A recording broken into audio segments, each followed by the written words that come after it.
उत्तराखंड के टनकपुर में प्रबुद्ध जन सम्मेलन कार्यक्रम का आयोजन, सीएम धामी ने लिया कार्यक्रम में हिस्सा।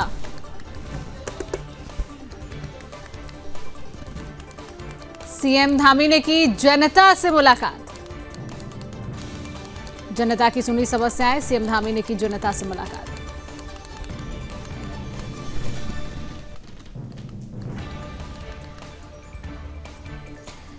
सीएम पुष्कर सिंह धामी ने सुनी जनता की समस्याएं और जनता की समस्याएं सुने जनता से की बात। संबंधित अधिकारियों को दिए जल्द निस्तारण के निर्देश।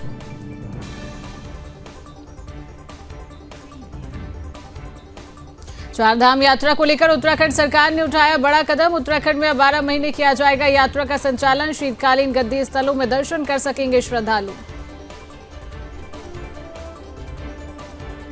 शीतकालीन यात्रा को सफल बनाने में जुटे प्रदेश के सभी विभाग। आपदा से निपटने से लेकर सुरक्षा व्यवस्थाओं तक सभी का रखा जा रहा है ख्याल। उत्तराखंड में जल्द लागू होने जा रहा है समान नागरिक सहायता कानून। यूसीसी को जनवरी में ही लागू किए जाने की सीएम धामी ने कही बात। यूसीसी के 26 जनवरी को लागू किए जाने की अटकलें। उत्तराखंड में समान नागरिक सहायता कानून लागू करने को लेकर बोले राज्य वित्त मंत्री प्रेमचंद अग्रवाल। कहा उत्तराखंड यूसीसी लागू करने वाला देश का पहला राज्य बनेगा। उत्तराखंड में आगामी निकाय चुनाव को लेकर प्रचार प्रसार का सिलसिला शुरू। मंत्री गणेश जोशी ने भी प्रत्याशियों के पक्ष में संभाला प्रचार का जिम्मा। मसूरी बीजेपी कार्यालय में की प्रेस कॉन्फ्रेंस।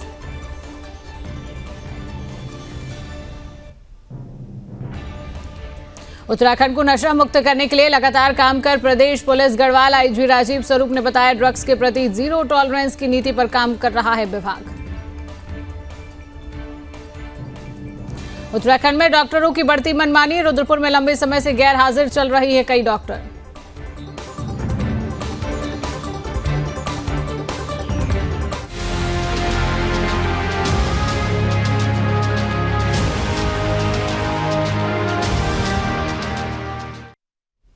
नमस्कार, अपना उत्तराखंड देख रहे हैं आप और मैं हूं आपके साथ शिवांगी जैन। बुलेटिन की शुरुआत करेंगे खास खबरों के साथ। उत्तराखंड के टनकपुर में प्रबुद्ध जन सम्मेलन कार्यक्रम का आयोजन किया गया है। इस दौरान सीएम धामी ने कार्यक्रम में हिस्सा लिया। यही नहीं, कार्यक्रम में सीएम ने कार्यक्रम में सम्मिलित लोगों को संबोधित भी किया है, जिसमें उन्होंने क्या कुछ कहा आइए आपको सुनाते हैं। कोई पर्व ऐसा नहीं होता है, कोई कार्यक्रम ऐसा नहीं होता है या कोई भी अवसर मुझे मिलता है तो मैं कोशिश करता हूं कि प्रत्येक माह आप सबके बीच में आऊं। 1 महीने में, 2 महीने में किसी न किसी कार्यक्रम के माध्यम से आप सबसे भेंट करूं। लेकिन आज चूंकि नगर निकाय के चुनाव प्रारंभ हो गए हैं तो मैंने सोचा कि चूंकि मैं आप सबके आशीर्वाद से विधानसभा में यही चंपावत, यही टनकपुर, यहीं का मैं प्रतिनिधि हूं एक विधायक के रूप में। आप सबने मुझे बनाया है तो मैंने सोचा कि सबसे पहले शुरुआत मां पूर्णागिरी के धाम से, मां शारदा के तट से टनकपुर से करें, क्योंकि मां पूर्णागिरी के आशीर्वाद से लगातार प्रदेश विकास में आगे बढ़ रहा है। आज पूरे देश के अंदर अनेक क्षेत्रों में हमारा उत्तराखंड देश के श्रेष्ठ राज्यों में हमारी गिनती हो रही है। हमारे आदरणीय प्रधानमंत्री श्री नरेंद्र मोदी जी के मार्गदर्शन में, उनके आशीर्वाद से, उनके सहयोग से हमको राज्य के लिए अनेक योजनाएं मिल रही हैं। आज विकास के सतत लक्ष्यों को प्राप्त करने में जो भारत का नीति आयोग होता है वो हर राज्य की एक रैंकिंग तय करता है, एक इंडेक्स बनाता है कि विकास के ये पैमाने हैं। इन पैमानों पर भारतवर्ष के सभी राज्यों का आकलन होता है और उस आकलन में आप सबको खुशी होगी कि हमारा राज्य देवभूमि उत्तराखंड पूरे हिंदुस्तान के सभी राज्यों में पहले पायदान पर आया है, पहले नंबर पर आया है। ये सब मां पूर्णागिरी के आशीर्वाद से, मां शारदा मैया के आशीर्वाद से ये सब काम संभव हो पा रहे हैं। इसके साथ साथ राज्य की बेरोजगारी दर को घटाना हो, उसमें भी 4.4% की कमी आई है। इसके साथ ही हमने आज निवेश के मामले में पूरे देश के हमारी गिनती 5 प्रमुख राज्यों में हो रही है।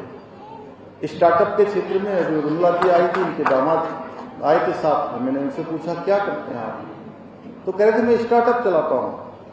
तो आज स्टार्टअप के क्षेत्र में भी नौजवान युवाओं को प्रशिक्षण से जोड़ना, कौशल से जोड़ना, उत्पाद उद्योग से जोड़ना, भाइयों बहनों, उसमें भी हम जहां पहले अचीवर्स की श्रेणी में थे, आज हमारा नाम लीडर्स की श्रेणी में आ गया पूरे देश में। हमने पिछले वर्ष इन्वेस्टर समिट देहरादून में किया था और उस इन्वेस्टर समिट में 3,54,000 करोड़ रुपए के एमओयू, आप सोचिए 3,54,000 करोड़ रुपए के एमओयू हमारे विभिन्न देश दुनिया के आने वाले निवेशकों के साथ हुए और उसमें से 80,000 करोड़ रुपए की आज ग्राउंडिंग पर काम शुरू होना होगा। इसके पीछे हमारा हेतु है कि लोग देश दुनिया से आकर यहां अपना उद्योग लगाएं, अपना निवेश करें और अधिकाधिक रोजगार सृजन करें। रोजगार सृजन की दृष्टि से भी हम उनको प्राथमिकता दे रहे हैं जो हमारे नौजवान युवाओं को रोजगार के क्षेत्र में प्राथमिकता देने वाले हैं। बेरोजगारी समाप्त करने के लिए उठाए गए अनेक कदम आज हमारे धरातल पर उतर रहे हैं। आप देखिए, राज्य बनने के बाद राज्य स्थापना के 20 सालों में लगभग 12-13 हजार लोगों को नौकरी मिल पाई थी, लेकिन पिछले 3 सालों में हमने 19,000 से भी ज्यादा लोगों को रोजगार देने का काम किया और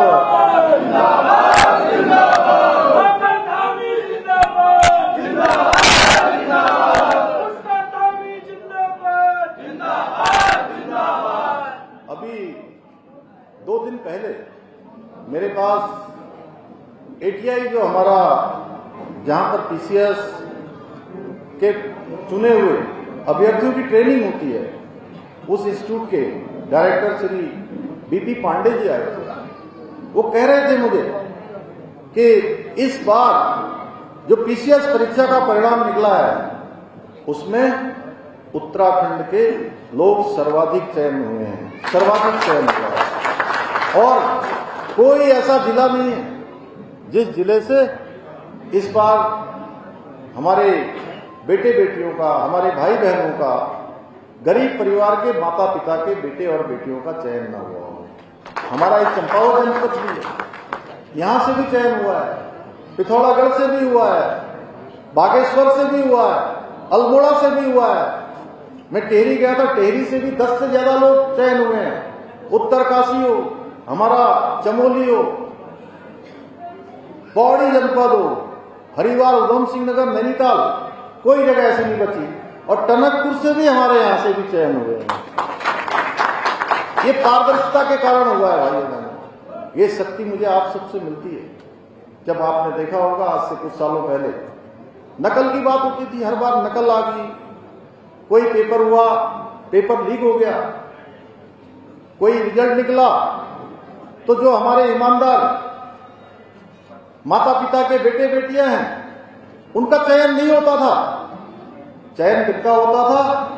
जो नकल माफियाओं से सांठगांठ करते थे, नकल माफियाओं से मिले होते थे, जो भ्रष्टाचार करते थे, जिनकी योग्यता नहीं होती थी, क्षमता भी नहीं होती थी, लेकिन उनका चयन हो जाता था। भाइयों बहनों, उनके माता पिता पर, गरीब माता पिता पर, जो अपने बेटे और बेटियों को पढ़ाने के लिए, उनकी तैयारियां करवाने के लिए अपना पेट काट कर, अपने पेट की कटौती करके, अपने पहनने की कटौती करके, अपने रोज की दिनचर्या में अपने खर्चों को सीमित करके, कोई दूध बेचकर, कोई सब्जी बेचकर, कोई चाय की दुकान चलाकर, कोई छोटी खेती करके, छोटी मजदूरी करके अपने बेटे और बेटियों को पढ़ाते थे। जब उनका योग्य होने के बाद भी चयन नहीं होता था, भाइयों बहनों, उनकी आंख में आंसू के सिवा कुछ नहीं होता था। लेकिन हमने इस व्यवस्था को बदलने का काम किया। हालांकि जब मैं इसके परिवर्तन की ओर बढ़ा, मैंने कहा नकल माफियाओं का खेल हम खत्म करेंगे, हम समाप्त करेंगे, गरीब माता पिता के बेटों और बेटियों के भविष्य के साथ खिलवाड़ नहीं होने देंगे।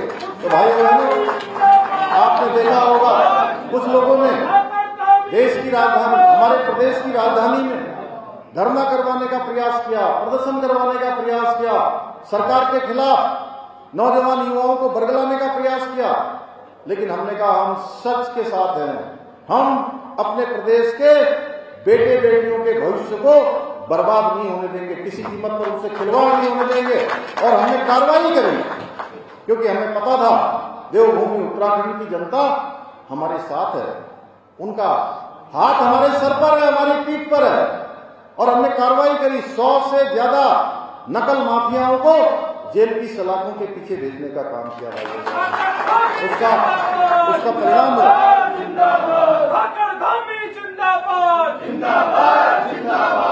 उसका परिणाम हुआ कि नकल का काम बंद हो गया, नकल का खेल बंद हो गया।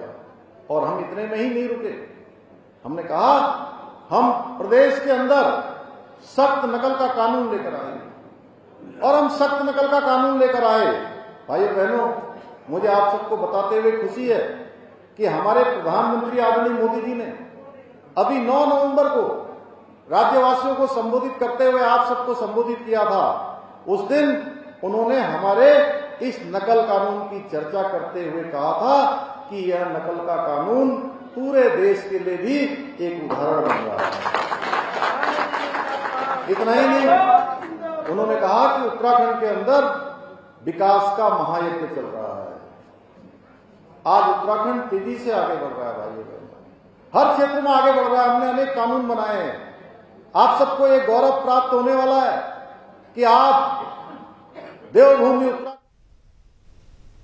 और अब बात करेंगे बड़ी खबर की। खटीमा में सीएम धामी ने जनता से मुलाकात की है। जनता ने सीएम पुष्कर सिंह धामी का आभार जताया है। खेल स्टेडियम को लेकर सीएम पुष्कर सिंह धामी का धन्यवाद किया है। जनता ने मलखंभ प्रतियोगिता के लिए भी सीएम का आभार जताया। सीएम ने जनता की समस्याएं सुनी है और अधिकारियों को जल्द निस्तारण के निर्देश दे दिए। तो बड़ी खबर है जहां पर सीएम पुष्कर सिंह धामी ने जनता की समस्याओं को सुना है और जल्द ही उन समस्याओं का निस्तारण करने के निर्देश दिए हैं। जनता ने सीएम पुष्कर सिंह धामी का आभार जताया है। सीएम पुष्कर सिंह धामी ने जनता की समस्याओं को सुना और उनको अधिकारियों को जनता की समस्याओं का जल्द निस्तारण किस तरीके से किया जाए, इसको लेकर अधिकारियों को निर्देश दे दिए गए हैं।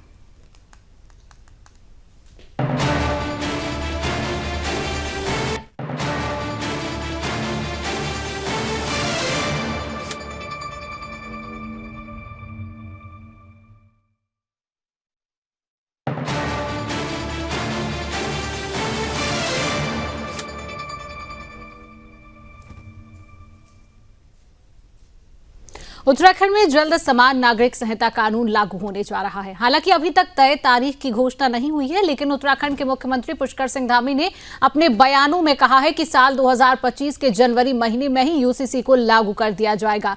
जानकारी के मुताबिक 26 जनवरी को उत्तराखंड में यूनिफॉर्म सिविल कोड लागू किया जा सकता है, जिसको लेकर राज्य के वित्त मंत्री प्रेमचंद अग्रवाल ने बताया कि यूसीसी जल्द लागू किया जाएगा। उत्तराखंड लागू करने वाला देश का पहला राज्य बनेगा, जो कि न केवल उत्तराखंड बल्कि देश के लिए गौरव की बात है।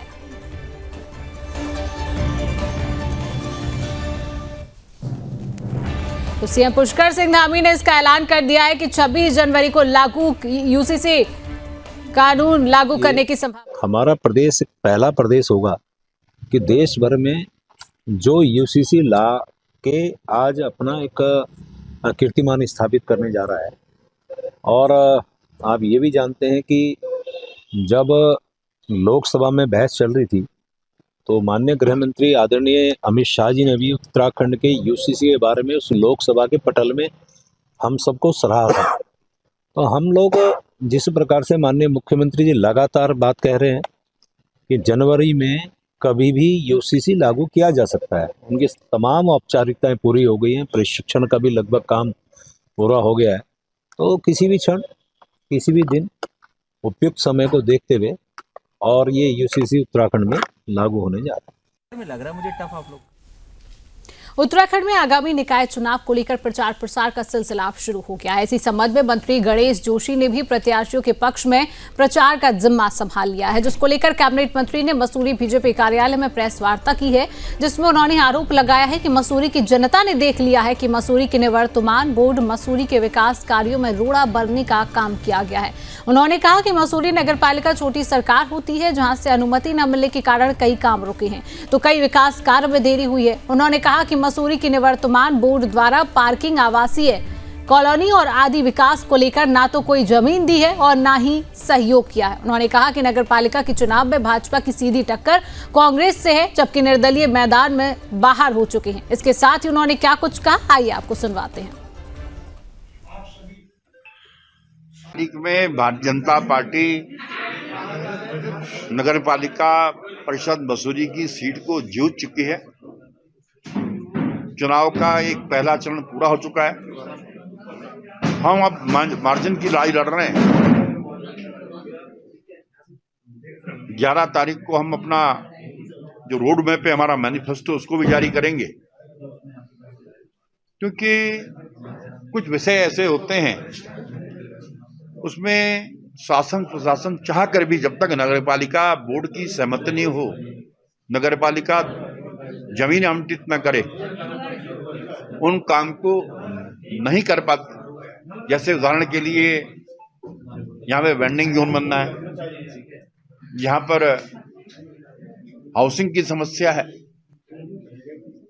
और यहाँ पर पार्किंग की समस्या है जगह जगह, क्योंकि जगह जगह छोटी पार्किंग का होना बहुत जरूरी है। तो पार्टियां अपने चुनाव के प्रचार प्रसार में पूरी तरीके से जुट चुकी हैं। प्रत्याशियों के पक्ष में दिग्गज नेता भी मैदान में उतर चुके हैं। लगातार पार्टियां प्रचार प्रसार करती हुई नजर आएंगी। हालांकि तैयारियां चुनाव को लेकर पूरी तरीके से की गई हैं। डोर टू डोर कैंपेन चलाया जा रहा है, जिसके लिए प्रत्याशियों को मैदान में उतारा गया है कि प्रत्याशी किस तरीके से अब चुनाव प्रचार प्रसार करेंगे और जनता से लगातार पार्टी के पक्ष में वोट करने की अपील यहाँ पर प्रत्याशी करते हुए नजर आ रही है।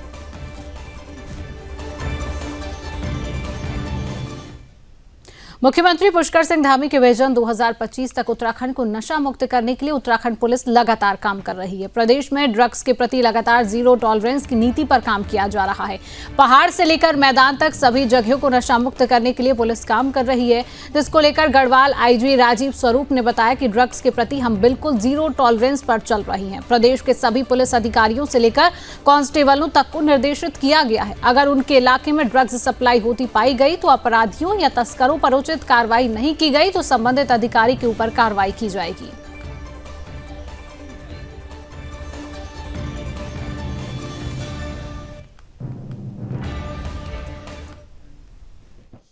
देखिए, एनडीपीएस एक्ट में जो भी हमारी जो कार्रवाई जो चल रही है, विशेष रूप से हम हमेशा ड्रग के प्रति बिल्कुल जीरो टॉलरेंस है और जैसा कि हमारे माननीय मुख्यमंत्री जी भी इसके लिए बिल्कुल जीरो टॉलरेंस रखे हुए हैं। तो समय समय पर हमको मीटिंग्स भी इसमें बताना पड़ता है। तो कंसर्निंग ये जो मैसेज जो है, राइट फ्रॉम द ऊपर से लेके नीचे तक हमारे कांस्टेबल तक ये मैसेज पहुंचे कि अगर ड्रग्स रिलेटेड अगर कोई भी चीज़ उनके अगर थाना क्षेत्र में या उनके नियर बाय में अगर ऐसी कुछ चीज़ें आती हैं और उन पे कार्रवाई नहीं होती है तो इस पर उन पे सख्त कार्रवाई की जाएगी।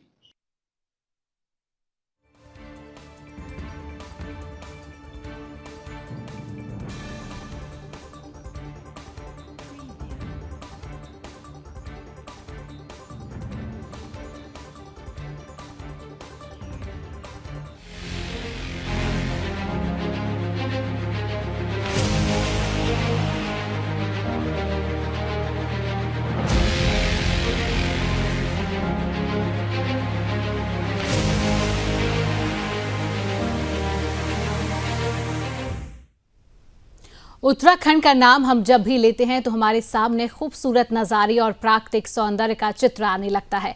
वहीं अगर प्राकृतिक सौंदर्य के साथ संस्कृति का सौंदर्य भी बिखर जाए तो फिर क्या ही कहना। कहते हैं कि ऋषि मुनियों ने सैकड़ों साल तपस्या करके इसे दिव्य भूमि बनाया है, इसीलिए इसे देवभूमि कहा जाता है, जिसका वैभव पाने के लिए श्रद्धालु मीलों की यात्रा करके अपने भगवान के दर्शन को आते हैं। देवभूमि उत्तराखंड, जिसकी हवा में है गंगा आरती की सुगंध और शाम स्वयं में समेटे है ढेर सारी शीतलता। देवभूमि से श्रद्धालुओं का एक अलग ही लगाव है, जिसे देखते हुए धामी सरकार ने शीतकालीन यात्रा की शुरुआत की है, जिसके जरिए श्रद्धालु अब पूरे साल तीर्थों में भगवान के दर्शन कर सकेंगे।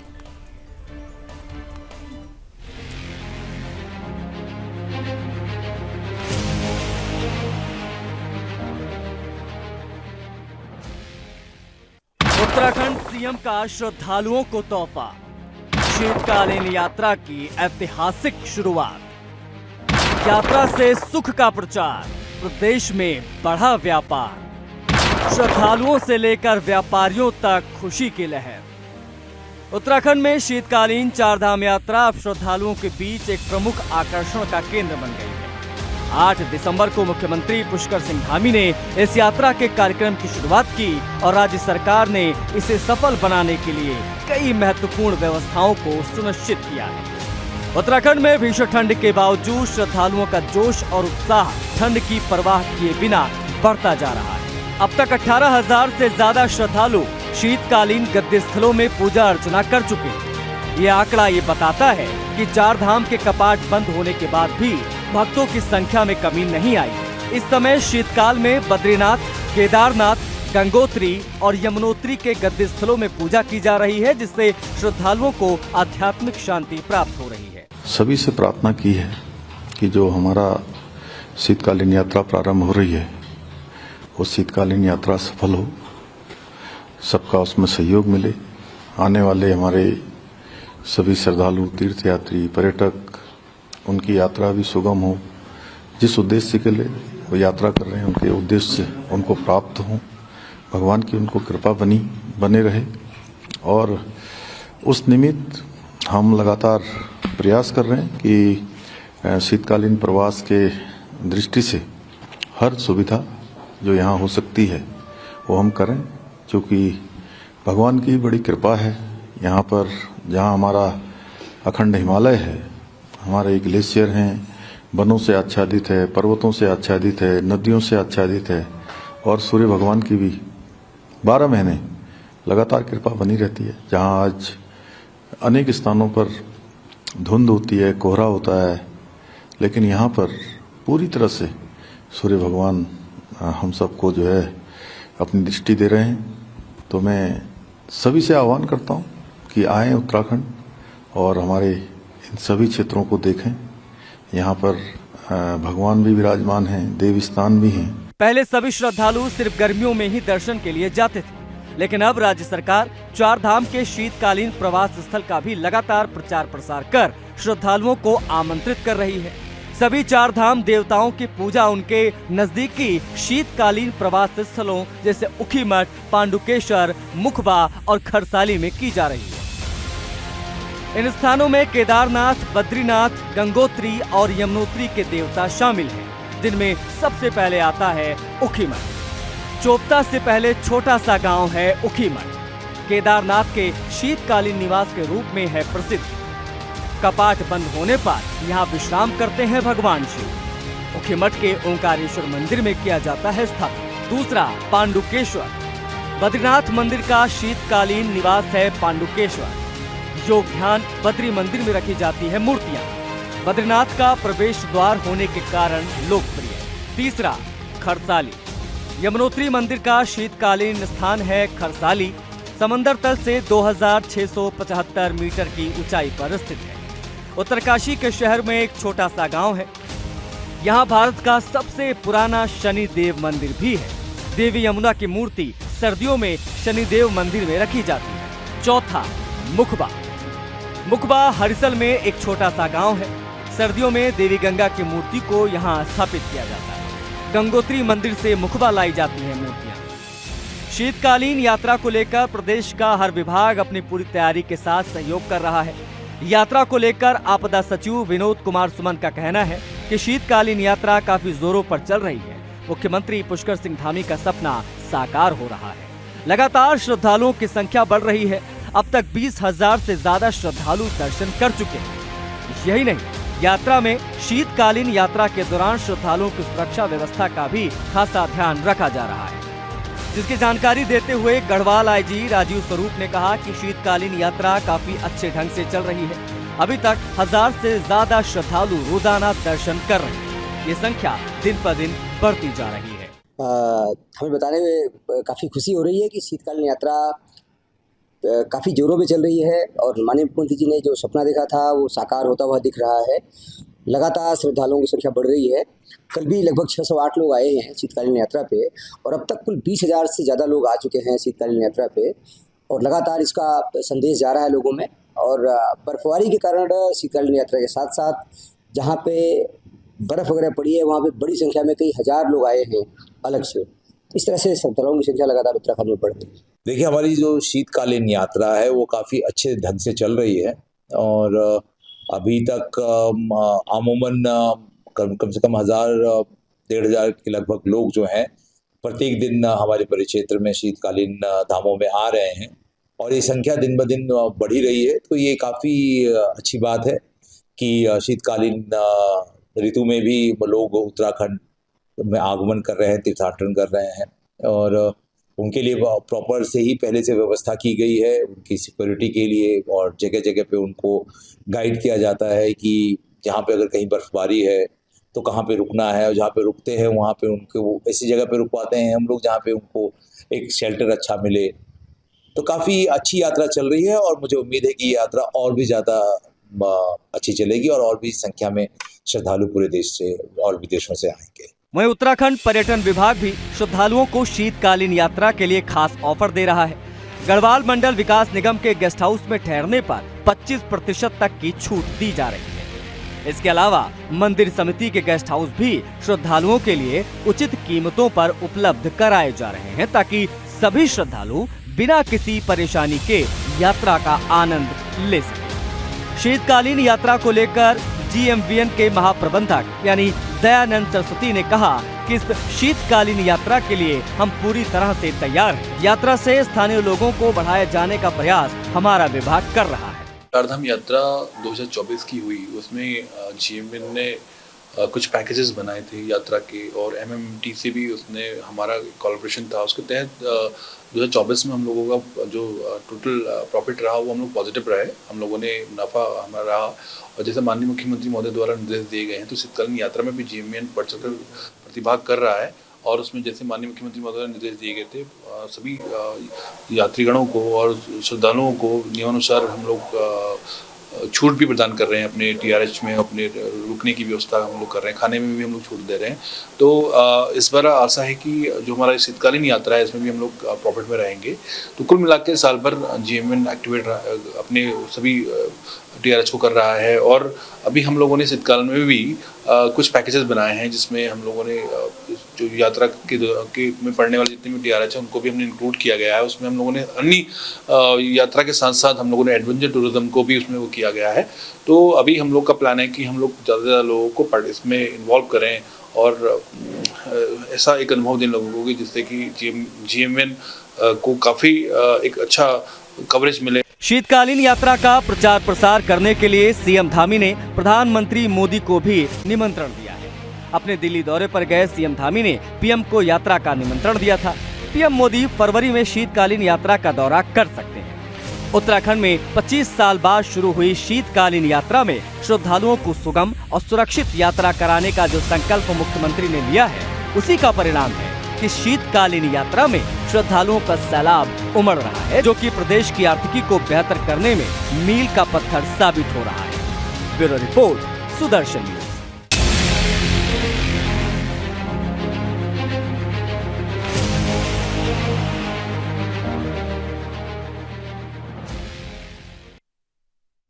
तो फिलहाल के लिए इस खास बुलेटिन में इतना ही। देश और दुनिया की तमाम खबरों को जानने के लिए आप देखते रहिए सुदर्शन न्यूज। जय हिंद।